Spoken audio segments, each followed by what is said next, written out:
Olá, sejam bem-vindos à aula de matemática do 9º ano. Nosso tema de hoje serão os números irracionais, o reconhecimento e localização de alguns deles na reta numérica. Eu sou a professora Aline Neri, estava morrendo de saudade de vocês. Ao longo do ensino fundamental, nós conhecemos vários conjuntos numéricos. Vocês têm visto muitos deles no dia a dia. Veremos alguns exemplos. Contando os cubinhos aí, 1 até 9, conjunto dos números naturais. Claro que ele é infinito, são números de contagem. Aqui, por um acaso, só tem até o número 9. Tem o 0, que é número natural também. Vocês também, no 9º ano, começaram a fazer os cálculos, mas já tinham conhecimento do conjunto dos números inteiros, que são aqueles números que, além dos números de contagem dos naturais, agregou o conjunto dos números negativos. Então, conjunto dos números inteiros, positivos, negativos, o 0. Outro número que é do dia a dia da gente, claro, são esses números com vírgula, que faz parte do conjunto dos números racionais. E hoje nós vamos falar de um número diferente desse. É um conjunto numérico que é o conjunto dos números irracionais. Mas precisa de tanto número assim, de tanto conjunto, de tanta coisa diferente? Então, depende de como esse número esses algarismos estão representados, ele vale uma quantidade.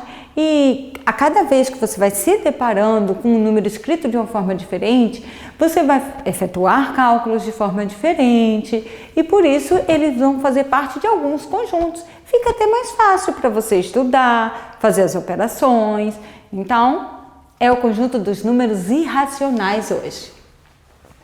Todos esses conjuntos citados anteriormente, eles fazem parte de um grande conjunto, que é o conjunto dos números reais, representado pela letra R.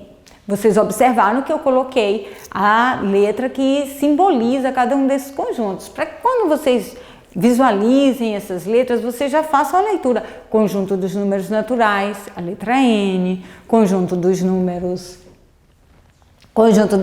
inteiros, a letra Z, conjunto dos números racionais, a letra Q.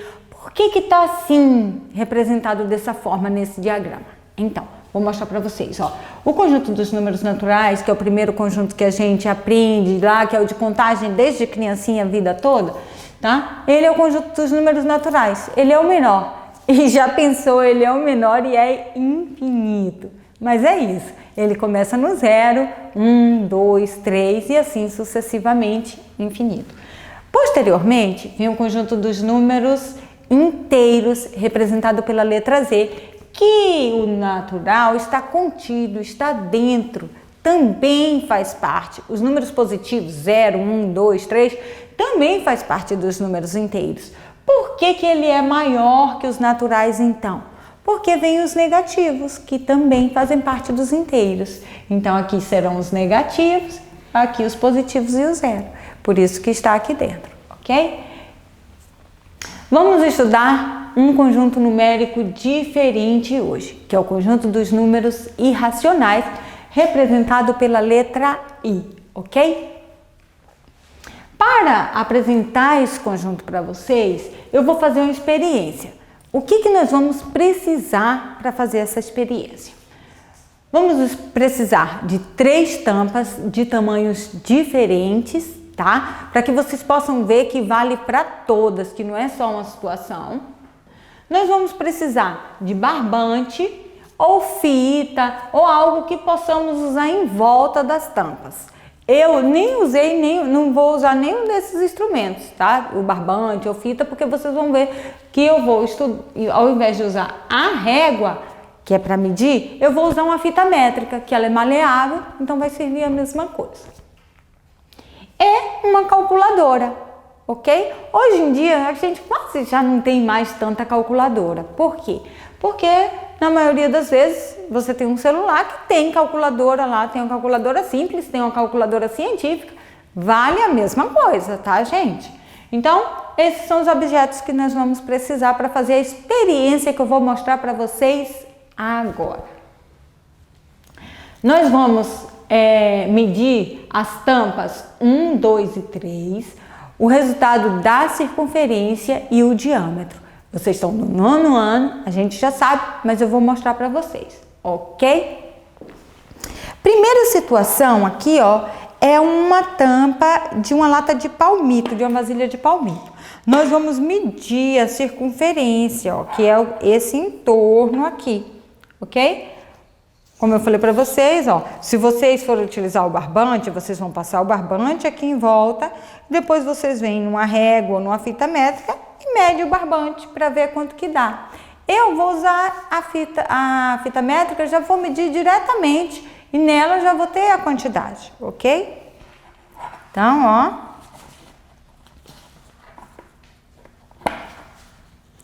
A circunferência deu 36, ó, pode ver que tá bem aqui no 36. Então, deu 36 e o diâmetro, que é mesmo o diâmetro, né? Vamos lembrar? O diâmetro vai cortar a minha circunferência de um lado ao outro, passando pelo centro. Essa lata aqui ficou bem legal, porque, ó, ela já tem aqui, ó, um tracinho que passa bem no diâmetro. Então, ficou bem fácil de medir. Deu 36 a circunferência e o diâmetro deu aproximadamente 11,45. E aí, na tampa de palmito, nós vamos fazer 36 dividido por 11,45. Aí que vem a calculadora agora. Ok, eu coloquei a imagem, fiz o cálculo e coloquei a imagem do resultado para vocês. Ó, 36 dividido por 11,45, nós obtivemos 3,1441 04, 80, 34, 93. Observem que não é uma dízima periódica, porque uma dízima periódica, a parte decimal aqui, ó, iria se repetir. Nesse caso, não se repete. Então, esse é um número irracional.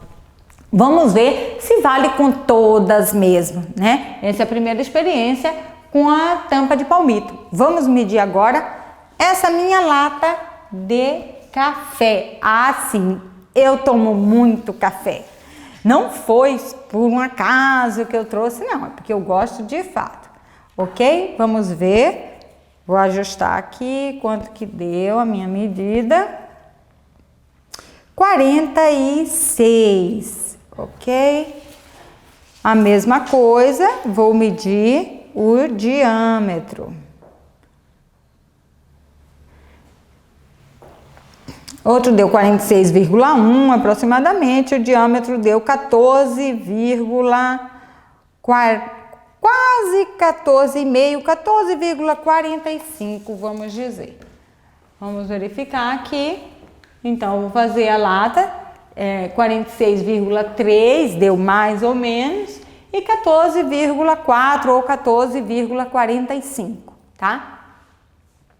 Na calculadora, eu efetuei 46,3 dividido por 14,4, 3,21, 527778. Olha, observe que aqui pode ser que deu uma dízima periódica. Não é um número irracional. Então, os instrumentos de medida que eu estou utilizando, eles não são precisos, viu? Que ficou entre 46,3 e 46,1. Então, assim, é um valor próximo.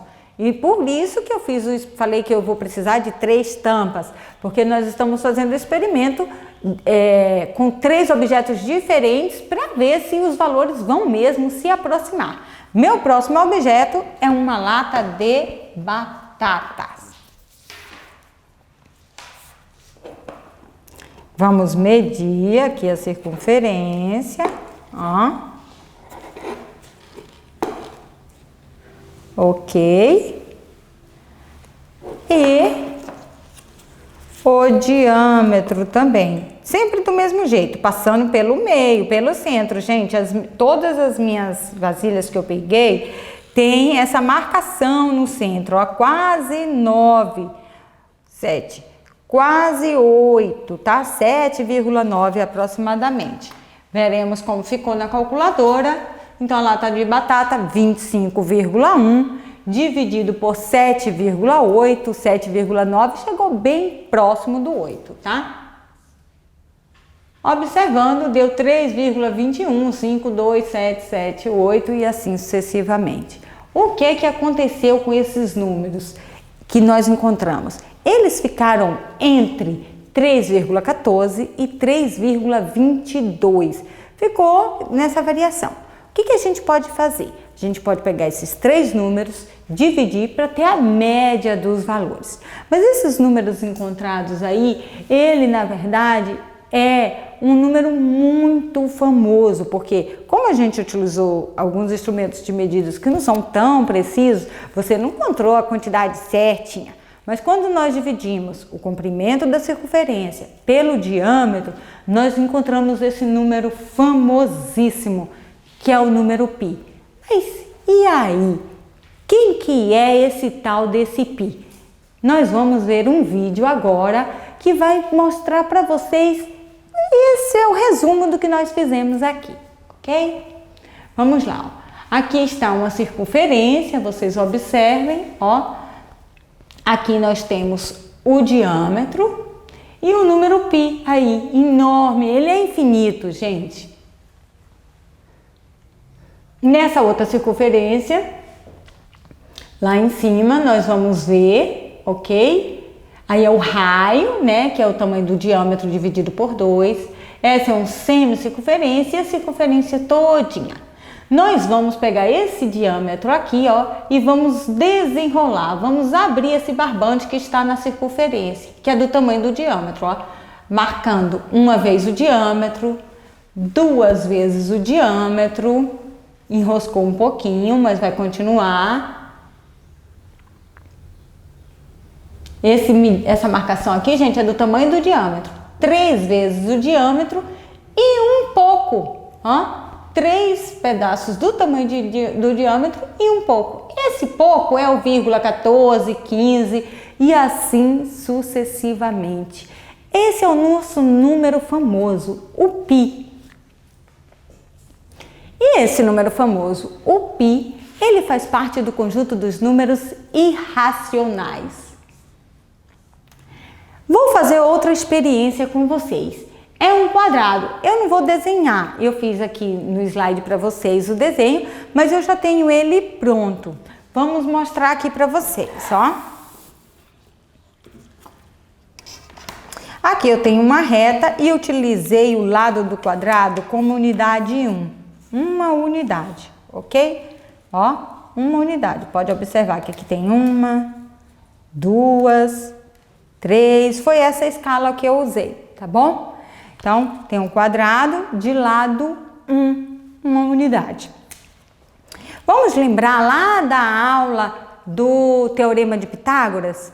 Que essa diagonal aqui, ó, é a hipotenusa, porque se eu dobrar, eu tenho o nosso famoso triângulo retângulo. E essa diagonal é a hipotenusa. Vou marcar a hipotenusa. Mas o que isso tem a ver com o número irracional? Tá vendo? Quando eu falei que a gente precisa de todos os conjuntos numéricos. Beleza. Marquei a diagonal. E aí, se aqui mede 1 e aqui também mede 1, nós aprendemos pelo Teorema de Pitágoras que a diagonal, que no caso é a hipotenusa, é igual à medida dos catetos ao quadrado, é igual à soma das medidas dos catetos ao quadrado. Então, você vai ter 1 ao quadrado mais 1 ao quadrado, que serão 2, e a diagonal será igual à raiz quadrada de 2. Mas será que quanto é que é isso? Raiz quadrada de 2. Vamos ver na nossa reta numérica, ó. Aqui tem 1. Eu estou dizendo que essa parte vermelha, ó, é raiz quadrada de 2. Vou colocar aqui na reta para vocês verem, ó, aproximadamente 4,5. Pronto, provei mais um número irracional. Foi a experiência que nós fizemos, ó, a diagonal e colocado na reta raiz quadrada de 2, marcamos um número irracional na reta numérica. Nossa aula de hoje foi um pouquinho sobre números irracionais. Fiquem em casa, mas se precisarem sair, por favor, saiam de máscara. Até a próxima aula. Muita saudade de vocês.